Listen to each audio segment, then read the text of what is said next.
4 men from a reconnaissance team were deep inside enemy territory in Vietnam, moving through the pitch-black night when they noticed a large hostile force closing in around them from every direction. They instantly understood that their worst fear had become reality. They had been discovered. Whispering urgently into their radio, they called for help, set up claymore mines in a tight circle around their position, and braced themselves for what they knew was coming. Moments later, the rescue attempt was called off because commanders deemed the mission far too dangerous. But 2 Cobra helicopter pilots, both notorious for their fearlessness, were preparing to disobey that order in an attempt to save the isolated team. What they were about to do would defy every expectation, though it would be anything but simple. To understand why, we need to begin with the origins of the Cobra itself, because the story behind its creation is remarkable. At the start of the Vietnam War, the military believed that helicopters could rely on speed alone to avoid enemy fire and that losses would be minimal. That belief was shattered when half of the 12,000 helicopters deployed in Vietnam crashed, with enemy fire responsible for a significant portion. The AH-1 Huey, the iconic workhorse of the war, was a huge step forward for helicopter design, but it was never intended to withstand direct fire from even light weapons. Its aluminum and plexiglass construction kept it light, and while a bit of steel protected the pilots and key components, it offered nowhere near the protection needed in real combat. As the conflict escalated and North Vietnamese forces learned American air assault patterns, helicopter losses skyrocketed. The air mobile tactic of deploying troops straight into battle zones was revolutionary and perfect for the thick terrain of Southeast Asia, but it eventually became predictable. Worse yet, the most vulnerable moment for any helicopter came during insertion or extraction, when it had to hover low and slow over the battlefield, exposed to snipers, machine guns, mortars, and RPGs. Many Hueys flew straight into ambushes and were torn apart by Soviet-supplied heavy machine guns and autocannons that the North Vietnamese used extensively. Even a few close-range bursts from an AK-47 could kill the pilots or rupture fuel and coolant lines, bringing the aircraft down instantly. Some crews were shot down multiple times, several even twice in the same day, when the helicopter rescuing them was also hit. Early in the war, the U.S. military was stunned at how rapidly helicopters were being lost. While top brass debated solutions in comfortable offices, soldiers on the ground improvised whatever protection they could. They couldn't load sandbags and steel plates like truck crews did, but they could add firepower. Initially, Hueys carried no weapons beyond the personal guns of the crew, but that changed quickly. Crew chiefs mounted M60 machine guns with bungee cords or improvised brackets, firing at anything suspicious during takeoff and landing. It wasn't perfect, but it was far better than nothing. Soon, a 4th crew member, the door gunner, was added to watch the opposite side of the aircraft. Door gunners became indispensable, helping with maintenance, missions, and providing suppressive fire during hot landings. With the helicopter now offering some defensive firepower, crews asked a simple question: what if we added even more weapons? Experiments soon followed: more machine guns, grenade launchers, miniguns, forward-firing weapons, and rockets. Some Hueys were converted into full gunships dedicated entirely to providing close air support or escorting unarmed transports, known as slicks, into dangerous landing zones. Although these gunship Hueys proved highly effective, the fundamental issue remained: they were too heavy, too slow, and not designed for sustained combat. A Huey was still a transport aircraft at its core. Turning it into a gunship was like trying to make a tank out of a cargo truck. It could work, but it wasn't ideal. What the military needed was a helicopter built specifically for attack missions.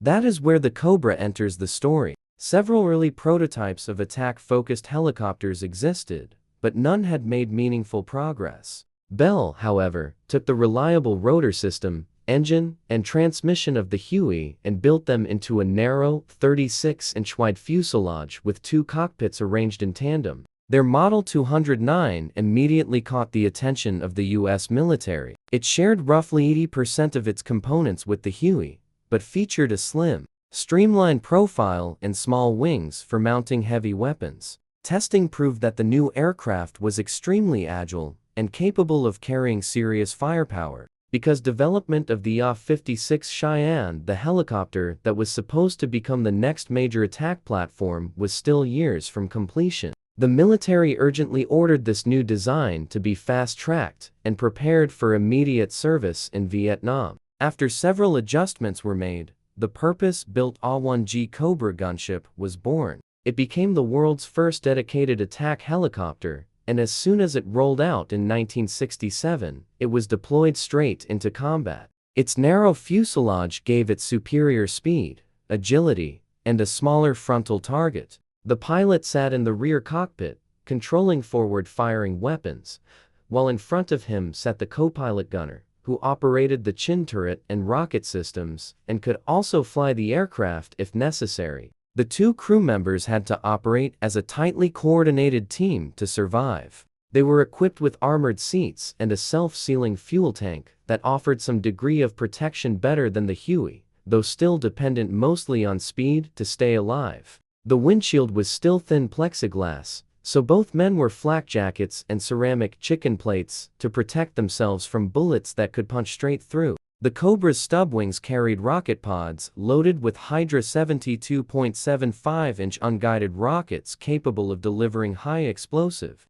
smoke, or illumination rounds, with each pod holding 7 to 19 rockets depending on the mission. Even more impressive was the chin turret, where the 7.62mm M134 minigun and a 40mm automatic grenade launcher were mounted, giving the Cobra devastating firepower that could sweep a wide arc under the gunner's control, or be locked forward for the pilot to fire by aiming the entire helicopter. This was only the beginning of the Cobra's armament. Soon, it would gain additional fixed miniguns, 20mm rotary cannons, and TOW or other anti-armor missiles introduced later in the war. As you can see, the Cobra quickly became a powerful and precise support platform for ground troops, and its mission profile evolved rapidly after entering combat. And with seating only for the pilot and co-pilot gunner, there was no room for anyone else on board, a fact that becomes crucial in the unbelievable mission involving the fearless pilot we're about to discuss. The Cobra could reach speeds of 219 km per hour with a range of about 300 km, and pilots loved flying it low and fast just feet above treetops, water, or open ground in nap of the earth flight. This technique muffled the rotor noise and delayed enemy detection before the Cobra suddenly popped up to strike. Though such flying required highly skilled pilots because the machine could be temperamental and unforgiving. Soon, nearly 300 Cobras were operating in Vietnam, replacing Huey gunships in attack roles. Their speed and firepower were immediately appreciated by American forces, and just as quickly respected and feared by the enemy. Ground units now had reliable close air support capable of placing fire precisely where needed.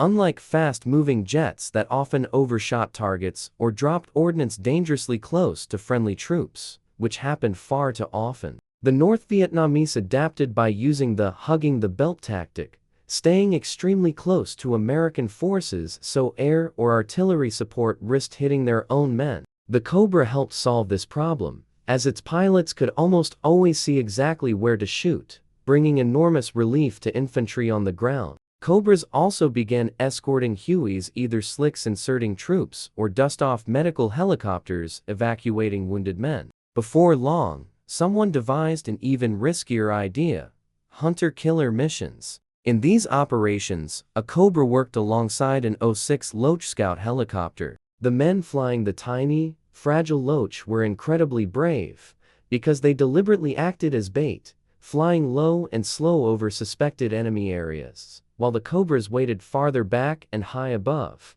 If the Loach spotted something or drew fire, usually the latter, the two-man crew would mark the position with smoke grenades and try to escape before the enemy hit them, while the Cobra dove in to obliterate the target. The tactic was effective, and the enemy quickly learned that firing on what looked like an unarmed helicopter could bring a deadly Cobra strike seconds later. Still, many Loaches and plenty of Cobras were lost. At the height of the war, nearly 1,000 Cobras of various models were deployed in Vietnam, flying over 1 million combat hours. Roughly 300 were shot down, a staggering number.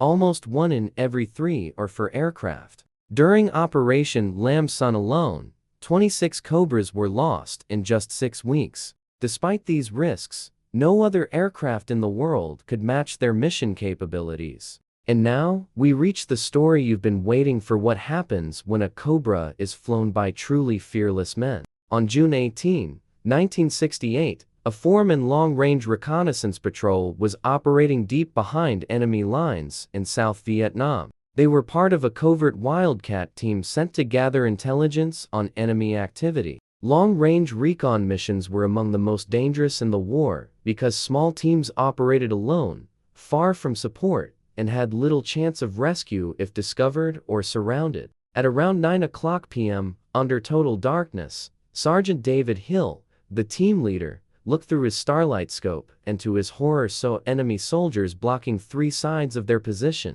Moments later, the last escape route was sealed off as well. They were trapped in an exposed rice paddy with nearly 80 enemy fighters closing in. The 4 men lay silently along a narrow water buffalo trail, set their claymore mines, and took defensive positions back to back, each facing a different direction as they prepared for a firefight. They were certain they wouldn't survive. Private First Class Robert Elner whispered a desperate radio call requesting any possible artillery, air support, or evacuation. But given their location, there was almost nothing command could do, and some accounts say leaders hesitated to mount a rescue at all, believing it would only lead to more deaths. Trying to save the trapped team instead of abandoning 4 men to die, the call for help was answered by First Lieutenant Larry Taylor, stationed near Saigon. He and his co-pilot, Joe Ratliff, immediately jumped into their Cobra helicopter, callsign Dark Horse 32.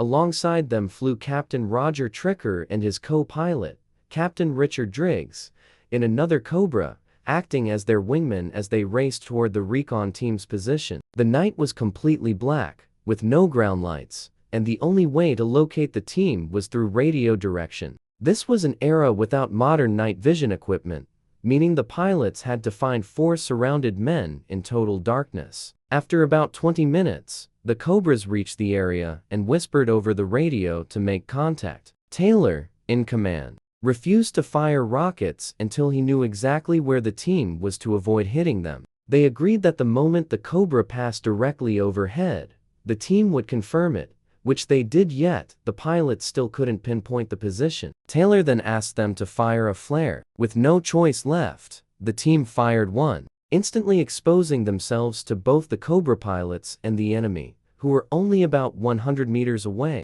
Gunfire erupted from all sides toward the flare as the Cobras opened up as well, while the team fought back with their own weapons. Tracers streaked through the air, and both Cobras were hit multiple times. Over roughly 45 minutes of fighting, the Cobras unloaded miniguns and rockets as the recon team tried to hold the enemy off. A rescue Huey was requested to extract the team while the Cobras provided suppression. Taylor kept demanding updates from headquarters, asking when the Huey would arrive, until he was finally told the rescue was cancelled due to intense ground fire. Now, low on fuel and ammunition, Taylor and his wingmen were ordered to return to base, effectively leaving the recon team to be overrun, as rescuing them risked losing even more helicopters and lives. Still frantically calculating options, Taylor decided to execute his own plan. The recon team shouted that they were out of ammo except for a few hand grenades, likely meant to avoid being taken alive. Taylor instructed them to place all their claymores on one side of the rice paddy and, on his signal,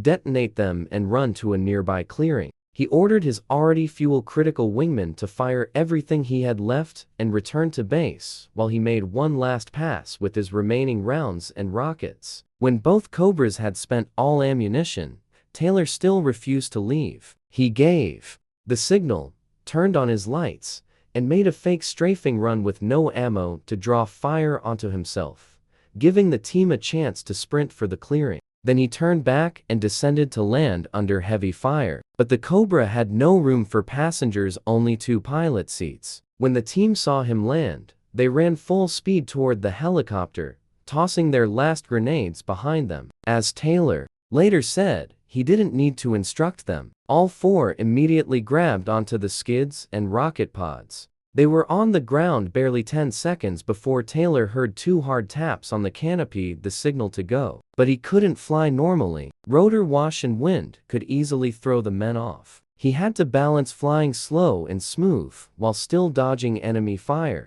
His calculations showed a 25-minute flight to base with only 20 minutes of fuel. Once clear of fire, he gently set the men down near friendly units before racing to base nearly empty on fuel. After dismounting, the four men immediately asked for his name and saluted him before he lifted off again. Taylor's Cobra barely made it back. The two Cobras had fired 32,000 minigun rounds and about 150 rockets, doing everything possible to save the team, with Taylor directly disobeying orders in the process. The pilots received silver and bronze stars, and Taylor's Silver Star was eventually upgraded to the Medal of Honor in 2023. The Cobra helicopter continued its combat service through Vietnam and beyond. Unlike the Huey, which was mostly retired after the war, the Cobra was upgraded repeatedly with modern technology such as night vision, laser rangefinders, improved 20mm cannons, stronger pilot armor, and many other enhancements. These upgrades made the Cobra's variants extremely effective, even seeing heavy action during Operation Desert Storm in the 1990s. Modernized Cobras remain in service worldwide, despite their Vietnam-era origins. Its direct descendant, the AH-1 Viper, armed with Hellfire missiles and advanced systems, continues the line, though the U.S. Army eventually transitioned to a newer platform, the AH-64 Apache, a helicopter that performs everything the Cobra did but with far more sophisticated modern technology. If you enjoyed this story of courage, sacrifice, and impossible odds, make sure to like the video, subscribe to the channel, and turn on notifications. Your support helps us bring more untold military stories to life. Thanks for watching.